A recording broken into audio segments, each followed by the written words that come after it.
Hello guys, Bigg Boss 7 Tamil இப்போ லைவ்ல என்ன போயிட்டு இருக்குன்ற அப்டேட்டை பற்றி தான் நம்ம பார்க்க போகிறோம். அர்ச்சனா தேம்பி தேம்பி எழுதுறாங்க. இதுக்கு முக்கியமான காரணமே தினேஷ் தான். தினேஷ் செய்த சில வேலைகளால் தான் இன்னைக்கு அர்ச்சனா இப்படி அழுதுட்டு இருக்காங்க அப்படின்னு சொல்லணும். அது மட்டும் இல்லாமல் பூமர் கேங் மொத்தமாக சேர்ந்து பண்ண விஷயத்தால் இப்போ அர்ச்சனா ரொம்பவே உடஞ்சிட்டாங்க அப்படின்னு தான் சொல்லணும். என்னாச்சுன்றதை இந்த வீடியோவில் நம்ம இப்போ பார்க்கலாம். இன்னும் 5 நாள் தான் இருக்குது ஃபினாலே போகிறதுக்கு. அதுக்குள்ளே எல்லாருமே ஆயத்தமாயிட்டு இருக்காங்க. வாரமும் கடந்துட்டு இருக்கு அப்படின்னு தான் சொல்லணும். ஆனால் அர்ச்சனா இன்னுமே ரொம்பவே பிரேக் ஆகிருக்காங்க அப்படின்னு தான் சொல்லணும். முக்கியமான காரணம் என்னென்னா, அவங்க கூட யாருமே பேச மாட்றாங்க.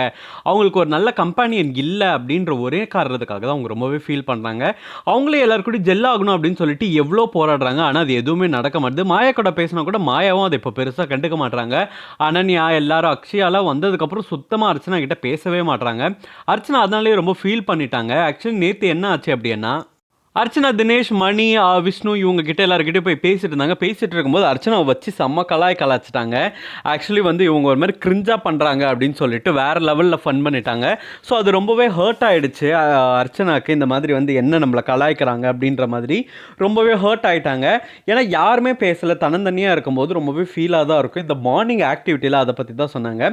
ஸோ மார்னிங் ஆக்டிவிட்டிஸ் நினச்சி மார்னிங் ஆக்டிவிட்டியில் என்ன சொல்லியிருந்தாங்க அப்படின்னா, நீங்கள் ஒருத்தரும் என்ன பண்ணணும் அப்படின்னா, நீங்கள் அடுத்த நாள், அதாவது இந்த இது முடிஞ்சதுக்கப்புறம் நீங்கள் வெளியில் போனோடனே ஃபஸ்ட்டு விஷயம் என்ன, பிக் பாஸை விட்டு வெளியில் போனோடனே ஃபஸ்ட்டு விஷயம் நீங்கள் என்ன பண்ணுவீங்க அப்படின்ற மாதிரி கேட்டாங்க. ஸோ ஆளுக்கு ஒரு பதில் சொன்னாங்க. ஸோ மாயா என்ன சொன்னாங்க அப்படின்னா, நான் ஒரு 2-3 படம் வச்சுருக்கேன்.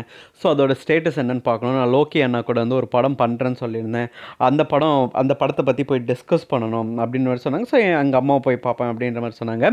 நம்ம தினேஷ் தாஸ் அம்மா காமெடியாக இருக்கார். ரொம்ப அதீத நம்பிக்கையில் இருக்கார் அவர். நான் இங்கேருந்து எடுத்துக்கிட்டு விட்றா பெங்களூருக்கு வண்டி அப்படின்ற மாதிரி சொல்லி பெங்களூரில் போய் ரச்சிதாவை பார்ப்பேன். அவங்களுக்கு ஒன்று கோப்பை பிடிக்கும், இல்லைனா இது பால்கோவா பிடிக்கும். நான் வாங்கிட்டு போய் அவங்க கிட்ட கொடுக்க தான் போகிறேன் அப்படின்ற மாதிரி இவர் உள்ளே நின்று ஃபன் பண்ணுறாரு. கழுவி வெளியில் ரச்சிதா ஊற்றிட்டு இருக்காங்க இப்படி அப்படின்னு சொல்லிட்டு. ஏன்னா நம்ம எல்லாமே ஸ்டேட்டஸ் பார்த்துட்டு தான் இருக்கிறோம்.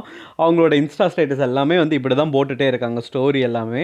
ஸோ அதனால் இன்னும் ஏன் இவ்வளோ நம்பிக்கையில் இருக்காரு அப்படின்ற மாதிரி தெரியல. பிகாஸ் அவங்களுக்குள்ள பிரேக்கப் ஆகிடுச்சு அப்படின்ற மாதிரி தான் கிளியராக தெரியுது. ரச்சிதா ரொம்பவே கிளியராக இருக்காங்க, இந்த மாதிரி திரும்ப செய்யக்கூடாது. பிகாஸ் அவங்களோட ஸ்டேட்டஸாக இருக்கட்டும், விசித்ராக்கு அவங்க சப்போர்ட் பண்ண விஷயமா இருக்கட்டும், ரச்சிதா இவருக்கும் தினேஷ்க்கும் சண்டை நடந்தப்போ, அதுக்கப்புறம் விசித்ரா வெளியில் வந்தப்போ கெட்டவங்களாம் உள்ளே இருக்காங்க, நல்லவங்களாம் வெளியில் வராங்கன்ற மாதிரி நிறைய அவங்க போட்டிருந்தாங்க. ஸோ பட் அதெல்லாம் எதுவுமே உள்ளே இருக்கிற தினேஷ்க்கு தெரியல. வெளியில் வந்ததுக்கப்புறம் அவர் எவ்வளோ ஹர்ட் ஆக போகிறாரு அப்படின்றதும் தெரியல. ஸோ அதுக்கப்புறம் எல்லாருமே வினுஷா அவங்க வெளியில் போனதுக்கப்புறம் என்ன பண்ணாங்க, அக்ஷயா எல்லாரும் ஒன்று சொன்னாங்க. அதுக்கப்புறம் லாஸ்ட்டாக அர்ச்சனா வந்தாங்க. அர்ச்சனா தான் பயங்கரமாக ஹர்ட் ஆகி அழுதாங்க. என்ன ஆச்சு அப்படின்னா, அவங்க சொன்னாங்க, இந்த மாதிரி நான் வீட்டை விட்டு வெளியில் போன உடனே ஃபஸ்ட்டு நான் எங்கள் அம்மா கிட்ட தான் போவேன். எங்கள் அம்மாவை கட்டி பிடிச்சிட்டு இருப்பேன். நான் என்னோட பைத்தியக்காரத்தனமான எல்லா விஷயத்தையுமே நான் அவங்கக்கிட்ட பண்ணுவேன். ஏன்னா யாருமே என்னை இங்கே நம்ப மாட்டுறாங்க. எனக்குன்னு ஒரு கம்பெனி வேணும், எனக்குன்னு சாயறதுக்கு ஒரு ஷோல்டர் வேணும். அது எப்போவுமே எனக்கு இருந்துகிட்டே இருக்கணும்னு நான் நினைப்பேன். ஆனால் அது இங்கே இந்த வீட்டில் இல்லவே இல்லை. ஸோ இந்த வீட்டில் இல்லாததுனால நான் எங்கள் வீட்டுக்கு போய் நான் இதை கண்டிப்பாக பண்ணியே தீருவேன். எங்கள் வீட்டில் போய் நான் இதை கண்டிப்பாக பண்ணுவேன் அப்படின்னு சொல்லி ரொம்பவே பிரேக் டவுன் ஆகி அழுதுட்டு இருந்தாங்க. அதுக்கப்புறம் இங்கே அழுதது இல்லாமல் வினுஷா ரொம்பவே சமாதானப்படுத்துனாங்க. சமாதானப்படுத்தி, விடுங்க அர்ச்சனா, எதுக்கு இதை பற்றிலாம் யோசிச்சுட்டு இருக்கீங்க அப்படின்ற மாதிரிலாம் கேட்டாங்க. அதுக்கப்புறம் பாத்ரூம்லேயும் போய் அழுதுட்டு இருந்தாங்க. அப்போ அனன்யா கேட்டாங்க, எதுக்கு நீங்கள் அழுறீங்க, இப்போ அழுறதுக்கு என்ன இருக்குது அப்படின்ற மாதிரி கேட்டாங்க. இல்லைங்க, யாருமே என்னை நம்ப மாட்டான், நான் நேற்று கூட போய் பேசினேன், இவங்க நம்பவே மாட்டாங்க. தினேஷ் எல்லாம் நான் அவ்வளோ பாசம் வச்சுருக்கேன் மணி மேலே, விஷ்ணு மேலே தான். ஆனால் இவங்க என்னை கண்டுக்கவே மாட்டாங்க, என்னை ரொம்ப சீட் பண்ணுற மாதிரி இருக்குது அப்படி இப்படின்னு சொல்லி ரொம்ப அழுதாங்க. அதுக்கு அனன்யா ஒரே பதில் தான் சொன்னாங்க, இன்னும் முடிய போகுது, இன்னும் 5 நாள் தான் இருக்குது, கடைசி ஃபினாலே வீக் வந்துட்டீங்க, பல்ல கடிச்சிக்கிட்டு போங்க, அவ்வளோதான். அதை தாண்டி ஒன்றுமே உங்களால் பண்ண முடியாது. நீங்கள் எதுவுமே ஃபீல் பண்ணுறதுக்கு ஒன்றுமே கிடையாது. ஜஸ்ட் லைக் தான் தட்டி விட்டுட்டு போங்க. இன்னும் கொஞ்ச நாள் தான் இருக்குது உங்களுக்கு. அப்படி சில் பண்ணணும்னா நான் இருக்கேன், மாயா இருக்கா, அக்ஷயா இருக்கா, வினுஷா இருக்காங்க, இவங்க கிட்டலாம் போய் பேசுங்க. தயவுசெய்து இதை பற்றி இனிமேல் ஃபீல் பண்ணாதீங்க அப்படின்னு சொல்லிட்டு ஒரே வார்த்தையை அர்ச்சனா கிட்ட சொல்லிட்டாங்க. ஸோ இன்னும் வீக்கெண்ட் முடிஞ்சிருச்சு, ஃபினாலே வந்துருச்சு, இன்னும் கொஞ்ச நாளில் ஃபினாலே நடக்க போகுது அப்படின்றது எல்லாமே தெரிஞ்சிருச்சு.